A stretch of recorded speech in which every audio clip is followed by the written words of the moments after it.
Students, তোমাদের সবাইকে সুরজিৎমান creations চ্যানেলের পক্ষ থেকে সুস্বাগতম। আশা করি তোমরা সকলে ভালো এবং সুস্থ আছো। আমি তোমাদের জন্য এই ভিডিওটিতে তুলে ধরছি 2024 সালের দ্বিতীয় পর্যায়ক্রমিক মূল্যায়ন তথা সেকেন্ড সামিটিভ ইভ্যালুয়েশনের জন্য ক্লাস 6-এর ভূগোলের এক সেট প্রশ্নপত্রের সম্পূর্ণ সমাধান করছি। এই প্রশ্নপত্রের সেটটি তোমরা পেয়ে যাবে রায় ও মার্টিনের প্রশ্নবিচিত্রার 7 নম্বর সেটের হেয়ার স্কুল। এই স্কুলে যে প্রশ্নপত্রের সেটটি রয়েছে সেই সেটের সম্পূর্ণ সমাধান করছি। তার আগে তোমাদের কাছে অনুরোধ, তোমরা ভিডিওটি না টেনে পুরোটা দেখো এবং ভিডিওটি কেমন লাগলো কমেন্ট করে জানিও এবং ভিডিওটিতে লাইক দাও এবং ভিডিওটি শেয়ার করো। আলোচনা শুরু করছি। সঠিক উত্তরটি নির্বাচন করে লেখো। একে দেখো, অতি বেগুনি রশ্মির কারণে বায়ুমণ্ডলের উষ্ণতা বৃদ্ধি পায় যে স্তরে, তা হলো ট্রপোস্ফিয়ার, স্ট্র্যাটোস্ফিয়ার, এক্সোস্ফিয়ার, থার্মোস্ফিয়ার। সঠিক উত্তরটি হল অপশন এতে ট্রপোস্ফিয়ার। 2 দেখে, উষ্ণ স্থানের সংস্পর্শে অপেক্ষাকৃত কম উষ্ণ স্থানের দিকে তাপ ধীরে ধীরে ছড়িয়ে পড়ার পদ্ধতি হল পরিচরণ, বিকিরণ, পরিবহন সহ পরিবর্তিত যাওয়া। সঠিক উত্তরটি হল অপশন সিতে পরিবহন। 3 দেখে, পশ্চিমী ঝঞ্ঝা সংঘটিত হয় গ্রীষ্মকালে, শীতকালে, বর্ষাকালে, শরৎকালে। সঠিক উত্তরটি হল অপশন বিতে শীতকালে। 4 দেখে, পর্যায়ক্রমে শুষ্ক ও আর্দ্র ঋতু বিশিষ্ট অঞ্চলের সৃষ্টি হয় লাল মাটি, মরু মাটি, ল্যাটেরাইট মাটি, কালো মাটি। সঠিক উত্তরটি হল অপশন সিতে ল্যাটেরাইট মাটি। 5 দাগে, অধিক বাষ্পীভবনের জন্য সৃষ্ট উদ্ভিদ হল ক্যাকটাস, সেগুন, সুন্দরী, দেবদারু। সঠিক উত্তরটি অপশন এতে ক্যাকটাস। 6 দাগে, বন্যপ্রাণী ও স্বাভাবিক উদ্ভিদের সঙ্গে প্রাকৃতিক সৌন্দর্য রক্ষা করা হয় সংরক্ষিত অরণ্যে, সুরক্ষিত অরণ্যে, অভয়ারণ্যে, জাতীয় উদ্যানে। সঠিক উত্তরটির অপশন ডিতে জাতীয় উদ্যানে। যদি শূন্যস্থান পূরণ করো। 1 থেকে, আন্টার্কটিকা হল ড্যাশ ভূখণ্ড। উত্তরটি হল শীতল ভূখণ্ড, শীতল ভূখণ্ড। 2 থেকে, গরমকালে পশ্চিমবঙ্গের ড্যাশ সন্ধ্যের দিকে আবহাওয়া আরামদায়ক করে। উত্তরটি হল কালবৈশাখী, কালবৈশাখী। তারপরে 3 দাগে, প্রদত্ত বিবৃতিটি শুদ্ধ না অশুদ্ধ লেখো। মানুষের শিক্ষার ও পশুচারণের অধিকার দেয় সংরক্ষিত অরণ্য। উত্তরটি হচ্ছে অশুদ্ধ, অশুদ্ধ। সঠিক উত্তরটি হবে সুরক্ষিত অরণ্য, সুরক্ষিত অরণ্য, সুরক্ষিত অরণ্য। 4 দাগে, প্রদত্ত প্রশ্নটির এক কথায় প্রকাশ করো। জোয়ারের জলে সৃষ্ট লবণাক্ত মাটিতে কোন ধরনের স্বাভাবিক উদ্ভিদ জন্মায়? উত্তরটি হল ম্যানগ্রোভ জাতীয় স্বাভাবিক উদ্ভিদ, ম্যানগ্রোভ, ম্যানগ্রোভ জাতীয় স্বাভাবিক উদ্ভিদ জন্মায়।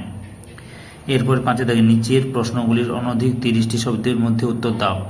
প্রথম প্রশ্ন, সূর্যরশ্মির পতন কোণ কিভাবে পৃথিবীর বিভিন্ন জায়গায় বায়ুর তাপমাত্রা পার্থক্য ঘটায়?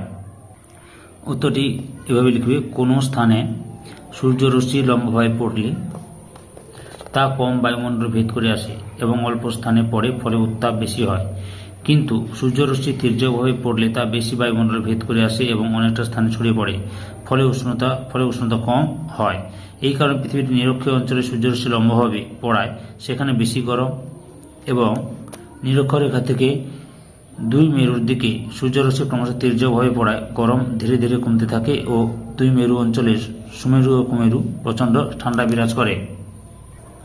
2 নম্বর প্রশ্ন, কালো মাটি ও লাল মাটির দুটি পার্থক্য লেখো। উপাদান, কালো মাটিতে জৈব পদার্থের পরিমাণ বেশি তাই রং কালো, লাল মাটিতে লোহার পরিমাণ বেশি তাই রং লাল।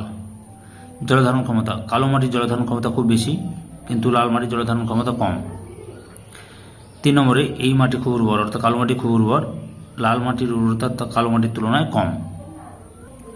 6 দাগে, নিচের প্রশ্নগুলির অনধিক 50টি শব্দের উত্তর দাও। 1 নম্বরে, আন্টার্কটিকা মহাদেশের জলবায়ু ও স্বাভাবিক উদ্ভিদের বিবরণ দাও। উত্তর, আন্টার্কটিকা মহাদেশের জলবায়ুর পরিচয়। পৃথিবীর শীতলতম মহাদেশ হল আন্টার্কটিকা।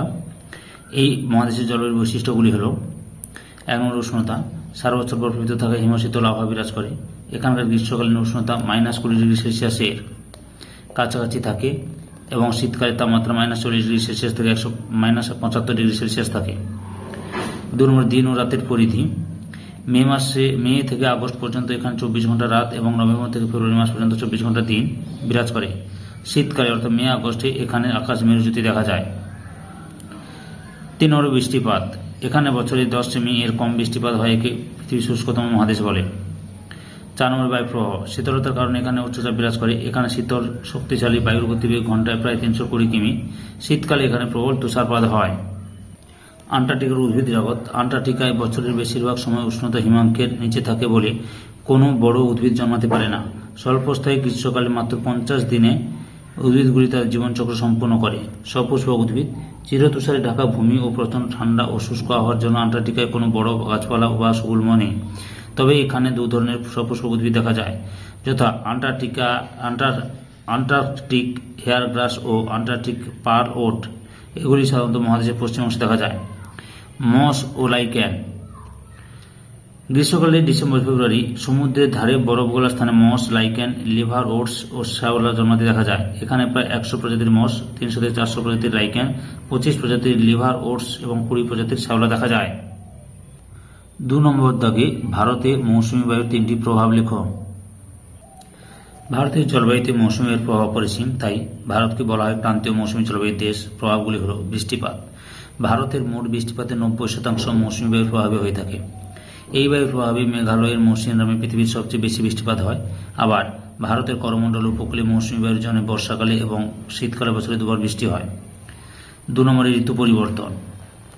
মৌসুমী বায়ুর আগমন অর্থাৎ বর্ষাকাল ও প্রত্যাবর্তন অর্থাৎ শরৎকাল আসার মধ্য দিয়ে ঋতু পরিবর্তন সংঘটিত হয়। 3 নম্বর আর্দ্র গ্রীষ্ম, শুষ্ক শীতকাল। গ্রীষ্মকালে মৌসুমী বৃষ্টিপাতের জন্য গ্রীষ্মকাল আর্দ্র হয় এবং শীতকাল মৌসুমী বায়ুর বৃষ্টিপাত ঘটায় না বলে শীতকাল শুষ্ক হয়। উষ্ণতা হ্রাস। গ্রীষ্মের প্রচণ্ড উষ্ণতার দাবদাহের হাত থেকে মৌসুমী বায়ু রক্ষা করে। এই সেটের লাস্ট প্রশ্ন, সাথে থেকে নিচের প্রশ্নটির অনধিক 80টি শব্দের মধ্যে উত্তর দাও। মানুষের কাজকর্ম কিভাবে পরিবেশের ভারসাম্য নষ্ট করে তা আলোচনা করো। মানুষের নিম্নলিখিত কাজকর্ম পরিবেশের ভারসাম্য নষ্ট করছে, যেমন প্রথম 1 নম্বর পয়েন্ট হচ্ছে পরিবেশ দূষণ। জনসংখ্যা বৃদ্ধি, বনজঙ্গল ধ্বংস করে শিল্প স্থাপন, কৃষিকাজ, বসতি নির্মাণ, প্রচুর পরিমাণে খনিজ তেল, কয়লা, কাঠ পোড়ানো, এসবের ফলে জল, মাটি, বাতাস সবই দূষিত হয়ে যাচ্ছে। 2 নম্বর পয়েন্ট বিশ্ব উষ্ণায়ন। যানবাহন এবং শিল্প কারখানা থেকে বিষাক্ত গ্যাস বাতাসে মিশছে। এই গ্যাসগুলো পৃথিবীর চারিদিকে এমন এক আবরণ তৈরি করে যা পৃথিবী থেকে জীবকুলের জীবন ধারণের প্রয়োজনের অতিরিক্ত তাপকে মহাশূন্যে ফিরে যেতে বাধা দেয়। দিনের পর দিন এই তাপ পৃথিবীর উষ্ণতাকে বাড়িয়ে দিচ্ছে। একে বিশ্ব উষ্ণায়ন বলে। ফলে মেরুর বরফ গলে গিয়ে সমুদ্র জলতলের উচ্চতা বেড়ে চলেছে। বিশ্ব উষ্ণায়নের ফলে প্রবল বন্যা, তীব্র খরা, বিধ্বংসী ঝড়, মরুভূমির প্রসার, তাপপ্রবাহ, এমনকি শস্যহানি থেকে দুর্ভিক্ষ, মহামারী পর্যন্ত হতে পারে। 3 নম্বর পয়েন্ট ওজোন স্তর ক্ষয়। ফ্রিজ, এসি, বেশ কিছু রাসায়নিক দ্রব্য থেকে ক্ষতিকর গ্যাস বায়ুমণ্ডলের ওজোন স্তরে পৌঁছে আমাদের এই রক্ষা কবচকে নষ্ট করে দিচ্ছে। 4 নম্বর পয়েন্ট জৈব বৈচিত্র্য ধ্বংস। ধীরে ধীরে জলবায়ু এমনভাবে পাল্টে যাচ্ছে যে বহু উদ্ভিদ এবং প্রাণী প্রজাতি একেবারে বিলুপ্ত হয়ে যাচ্ছে। প্রকৃতির এই অবক্ষয় আটকাতে এখনই কোনো কার্যকরী ব্যবস্থা না নিলে শেষ পর্যন্ত মানুষের উপরই চরম সংকট নেমে আসবে।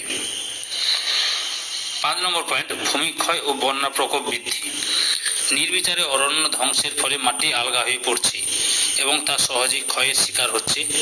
মাটির উর্বরতা হ্রাস পাচ্ছে। এই ক্ষয়প্রাপ্ত মাটি নদী, হ্রদের তলদেশে সঞ্চিত হয়ে তার গভীরতা কমিয়ে দিচ্ছে। ফলে বর্ষাকালে বৃষ্টি হলেই বন্যার সম্ভাবনা বৃদ্ধি পাচ্ছে। তাহলে তোমরা